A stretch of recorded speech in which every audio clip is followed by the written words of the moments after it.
দাঁত ব্যথা এমন একটি সমস্যা যা শুরু হলে মানুষকে অসহ্য যন্ত্রণার মধ্যে ফেলে দেয়। অনেক সময় এই ব্যথা এতটাই তীব্র হয় যে খাওয়া, কথা বলা, এমনকি ঘুমানোও কঠিন হয়ে পড়ে। বিজ্ঞান অনুযায়ী দাঁতের ভেতরে থাকা ডেন্টাল পাল্পে অসংখ্য স্নায়ু থাকে।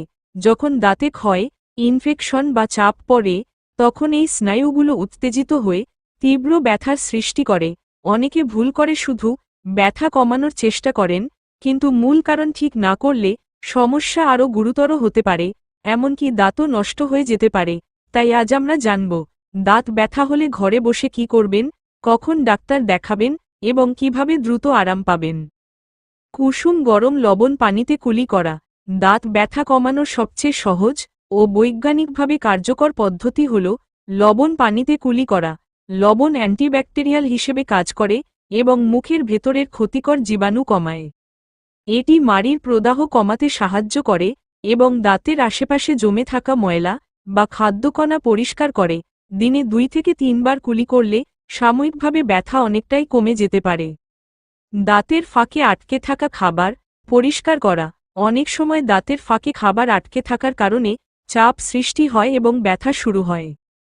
ডেন্টাল ফ্লস বা পরিষ্কার সুতা দিয়ে দাঁতের ফাঁক পরিষ্কার করলে এই চাপ কমে যায়, তবে খুব জোরে কিছু ঢুকানো যাবে না, এতে মাড়ি ক্ষতিগ্রস্ত হতে পারে।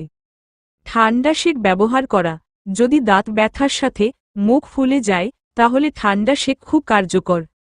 ঠান্ডা সেক রক্তনালী সংকুচিত করে, ফলে ফোলা ও ব্যথা কমে যায়। বরফ কাপড়ে মুড়িয়ে গালের বাইরে 10 থেকে 15 মিনিট ধরে রাখলে দ্রুত আরাম পাওয়া যায়। লবঙ্গ বা লবঙ্গ তেল ব্যবহার লবঙ্গে থাকা ইউজেনল একটি প্রাকৃতিক ব্যথানাশক ও অ্যান্টিসেপটিক উপাদান। লবঙ্গ চিবানো বা তুলায় লবঙ্গ তেল লাগিয়ে ব্যথার স্থানে দিলে স্নায়ুর উত্তেজনা কমে এবং ব্যথা সাময়িকভাবে হালকা হয়। এটি বহু বছর ধরে পরীক্ষিত একটি ঘরোয়া পদ্ধতি।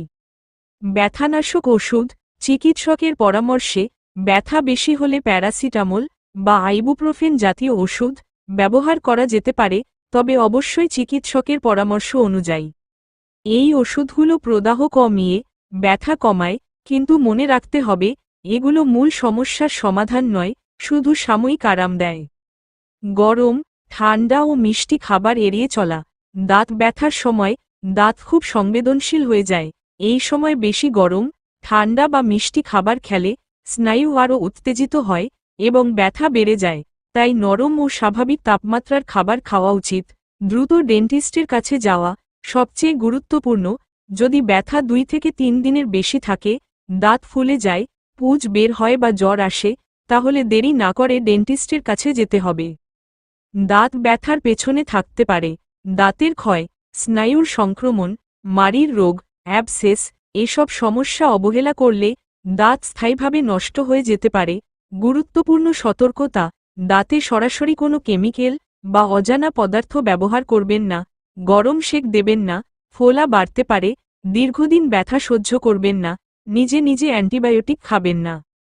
দাঁত ব্যথা কখনোই হালকা সমস্যা নয়, এটি আপনার শরীরের একটি সতর্ক বার্তা।